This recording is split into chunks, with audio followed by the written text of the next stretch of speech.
so bright, it's hard to breathe, but that's alright. Hush. Hello and welcome to my guide and tips for the new guild quest after the revamp. First, I'll go through the builds and things to consider, and then I will give some tips on making the quest itself a little more manageable. First of all, for the builds,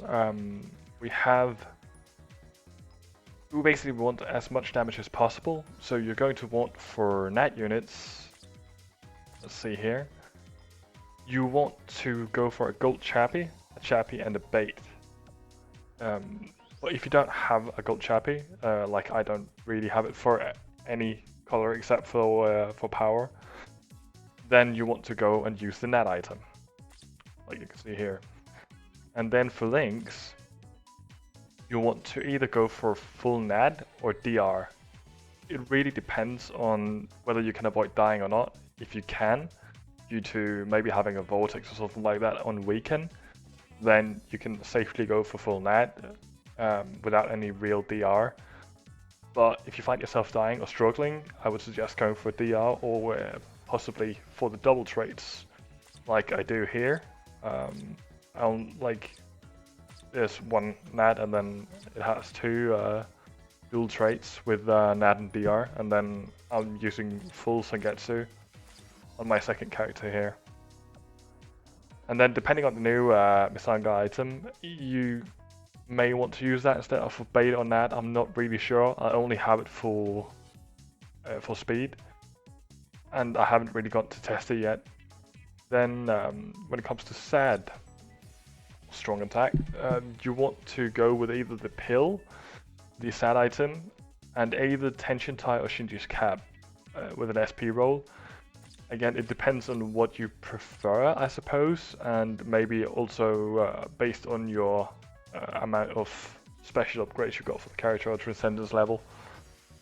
But then again, that's pretty much it. And depending on the Misanga item, again, you might want to use that instead of a pill or Tension Tai. I'm not sure, or the SAD item or Tension Tai, I mean. But well, that's it out of the way. Then we go to the links. Here I pretty much want to go for straight Senkaisen links. Alternatively, you could go with double trait links with strong attack recharge and strong attack damage if you for some reason don't have one of the Senkaisens or you don't want to use them or whatever. There is that possibility.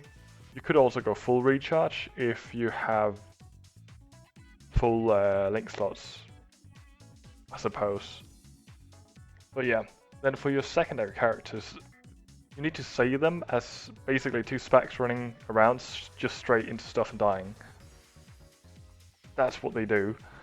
And if you don't have them transcended, they are basically just tanks or team buffs / heals and debuffers. At least that's how I view them and their main functions. And the debuff, it helps a lot. So consider this when choosing the character, both your main and your secondary characters. I would say that weaken attack is a really good one because it basically helps you survive. Freeze and Para are also good, and along with helping you survive, they also have the added function of you better being able to position yourself to do more damage. So in that regard, they can also be really strong. Due to Guild Quest now being, say, mainly damage oriented and you just wanting to do as much damage as humanly possible, these are obviously going to be very strong. But I feel like barriers are also underrated, since when you're using Kaizens, at least I tend to use them most of the time, a barrier support really makes it a lot easier to not slip up and lose all of my damage. So yeah. That's part of the reason I really like the barriers. If you can get a barrier heal as well, that's really good. There's some characters that do that. But yeah, let's get into the gameplay and see how we can manage this.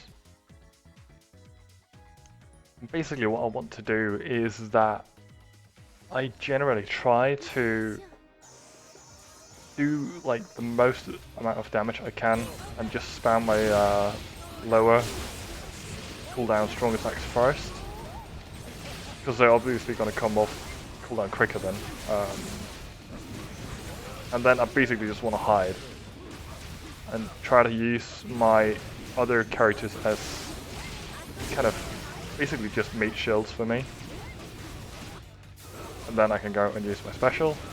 I should have probably used it before, because I know that because I had a tension tie on, when the second last wave, or the second last boss, which is Kain in this case, he does his, I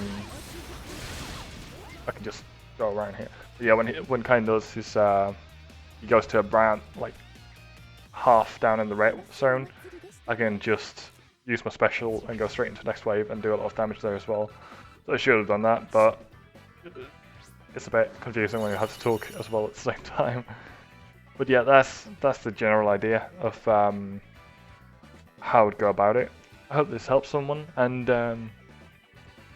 if it did, leave a like, comment how you go about it. Maybe you got some other tips for this. Would maybe help some other people.